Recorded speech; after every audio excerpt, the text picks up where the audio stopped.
Diet disasters. Don't let being a mom bust your health. We'll tell you how to keep the post-baby pounds away. Being a mom is a demanding full-time job, and it's all too easy for mothers to put their children before themselves, especially when it comes to diet. Dr. Ian K. Smith, author of The 4-Day Diet and creator of the 50 Million Pound Challenge, is here with tips for staying motivated and eating healthy while chasing after all those kids. Dr. Ian, it's so great to have you back on the show. Good to see you, Tanya. Now, we know that this is not just a problem for moms. We know that keeping a healthy weight is a problem for Americans in general, right? All the country. More than 2/3 of America is either overweight or obese. We're talking about heart disease, high blood pressure, type 2 diabetes, so many illnesses, and now it's affecting children. So it is a widespread problem. However, moms have unique issues when dealing with being overweight or preventing weight gain. Absolutely. They face immense challenges. Being a parent, I myself know how hard it is to be a mom, whether you're a stay-at-home mom or a working mom. That's right. And you say one of the first things that is hard for women, if they're not used to staying at home, that can pose some challenges. Well, absolutely, because, you know, a working mom, for example, is used to kind of getting up in the morning, doing what she has to do, and getting to work, and she spends bulk of her day at work. Well, when you're at home and you have downtime, what do you do with that downtime? Sleep. Well, you sleep, but some moms, unfortunately, sleep and snack. Right. And so you end up consuming a lot more calories than you typically would consume if you're at work kind of hustle and bustle. So moms have to understand that they also have to plan their day at home just like they would at work. And you also say that moms tend to snack the way their children snack. And at first you think that might not be so bad because they snack in little bits, but you're saying the food is not good. Well, typically, and you know, I have a young boy, and typically the foods for children, the fun foods in quotes, of course, tend to be more fattening. And so mom, the child is having a little bit, mom has a little bit of this, a little bit of that.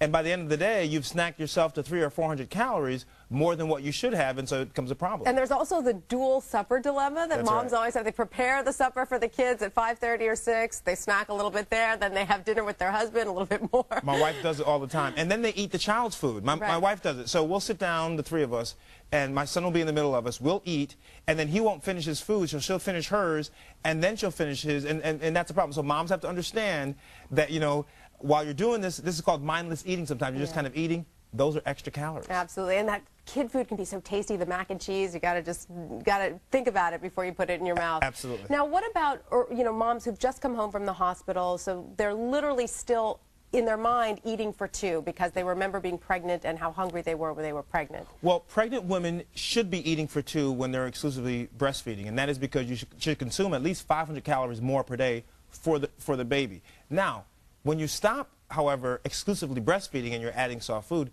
then you can start actually losing weight. But here's the key, Tanya.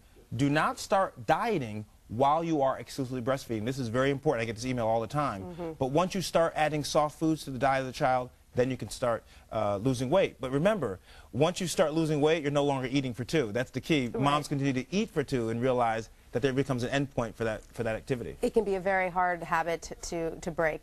Now, you say that your 50 Million Pound Challenge is a great way for moms to start getting in shape. Tell us a little bit about this. Well, the challenge, of course, is a free national initiative we developed to help people lose weight, free of charge, of course.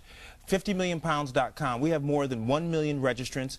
73% are women, and they've lost 80% of the weight, 3 million pounds so far. Right. So it's a great source for community.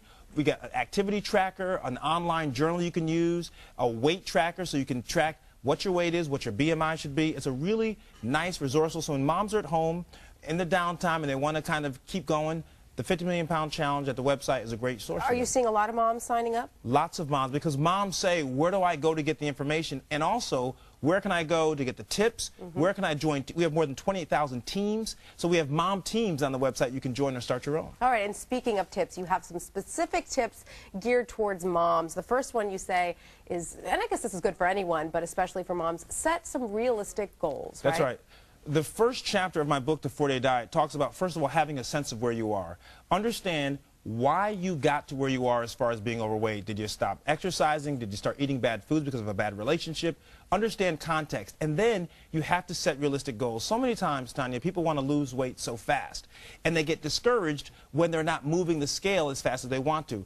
But they're really doing well. Between 1 and 3 pounds a week is great weight loss. So make a realistic goal so that as you're progressing, you can accept that and not think that you're failing. And then you also say you've got to really think about how you're snacking and choose healthy snacks, correct? Well, snacks are bridges, you know, between meals. They are not meals in of themselves, and that's the problem we have in America. We want to eat these snacks that are 2, 3, sometimes 1,000 calories in a bar, when really you should be consuming about 150 calories or less. And so what I like to do is group all these different great snacks like a fudgesicle, almonds, oranges, 150 calories or less, and you're good. And you also say just get out there and start walking.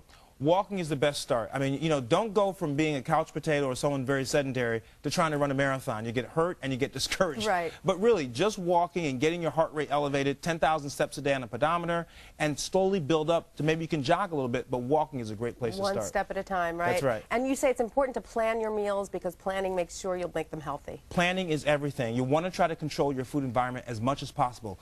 You know, the little snacks you can put in a Ziploc bag, take them with you. Baby carrots, celery, a yogurt. Take these things with you so that when you're out with your child, then you have something in the bag, not just for the child, but for yourself also. So you're always thinking ahead, one step ahead. That's right. Dr. Ian, thank you so much. It's always a pleasure having you on the show. And we have more advice on weight loss and wellness if you check out the health page at abcnews.com. We'll be right back.